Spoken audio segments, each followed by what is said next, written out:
Welcome to OJ Studios. Please enjoy this week's chapter of Bethany by Olivia Julius.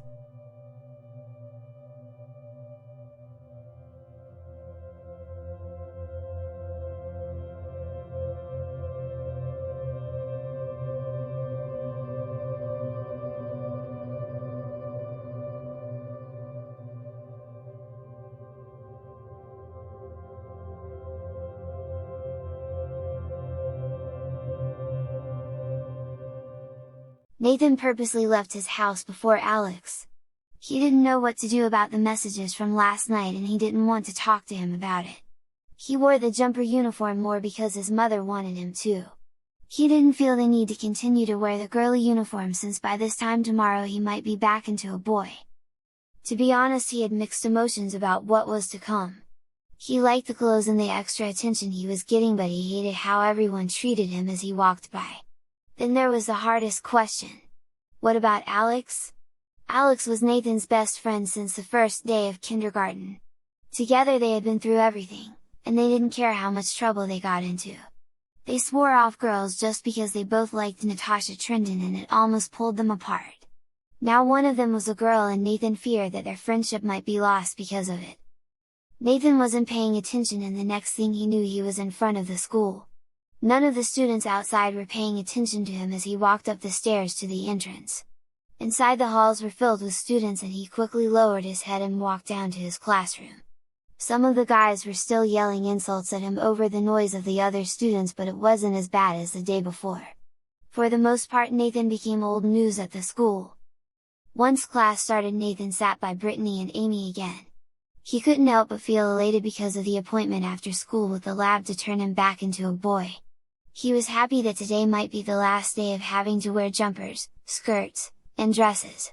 But of course, as he thought about it more and more, he knew he was going to miss them. He purposely stayed away from Alex, who was trying to talk to him before class. Nathan didn't feel like talking to him and he knew what he had to say. Ever since he became a girl, he had a strange attraction to Alex that he couldn't explain. Maybe he liked him too? Nathan didn't know what to do and he was scared about his decision.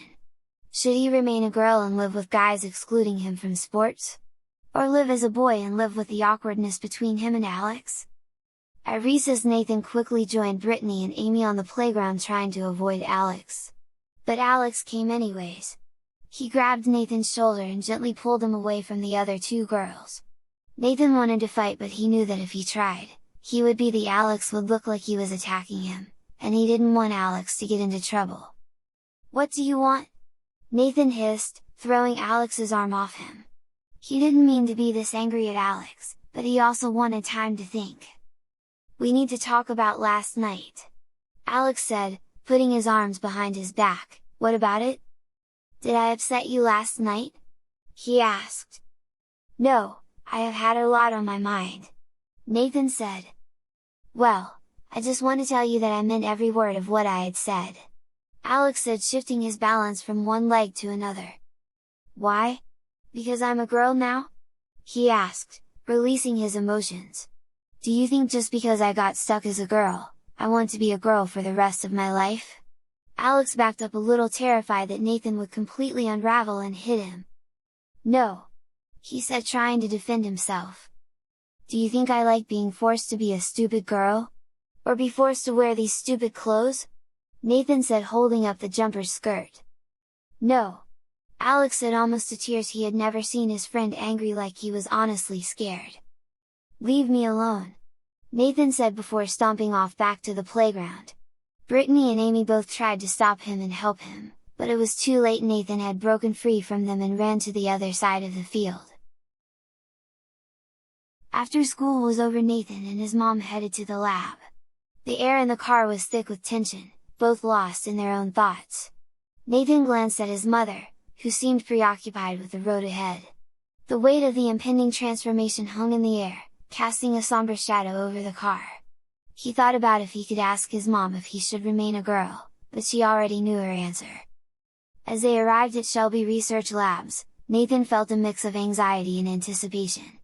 The building stood before them, a symbol of both hopes and uncertainty. Nathan followed his mother into the building and into a waiting room where they both took a seat. Nathan pulled off his Mary Jane shoes and just had his navy blue tights covering his feet. The shoes were killing his feet with the small heel, and he wondered how his mother could wear the long high-heeled shoes every day without problem. He and his mother were sitting in the lab waiting for Dr. Martin to come and show them back. Nathan was a little nervous as the time clicked by, and he nearly jumped out of his skin when Dr. Martin walked out of the waiting room. They followed him to the door and into an elevator. Nathan could feel the elevator rapidly descending before a gentle landing at the bottom. They all walked out of the elevator and into the lab. Dr. Martin handed Nathan a hospital gown, which he took and changed into. Nathan still had mixed emotions about his fight that he had earlier with Alex, but he knew that once he was a boy again things might go back to normal. Once Dr. Martin was ready, Nathan was told to lay back onto his back and relax a little. 2 other doctors put IVs into his arm, one to administer a remade version of the chemical that turned Nathan into a girl in the first place, and the other 4 pumped some of Nathan's blood out for further testing. "Look at it this way, Bethany, after this you'll get to eat my wife's cookies," Dr. Martin said jokingly. Nathan closed his eyes as he felt the chemicals go into his body. "This is it," he thought. "This nightmare is almost over."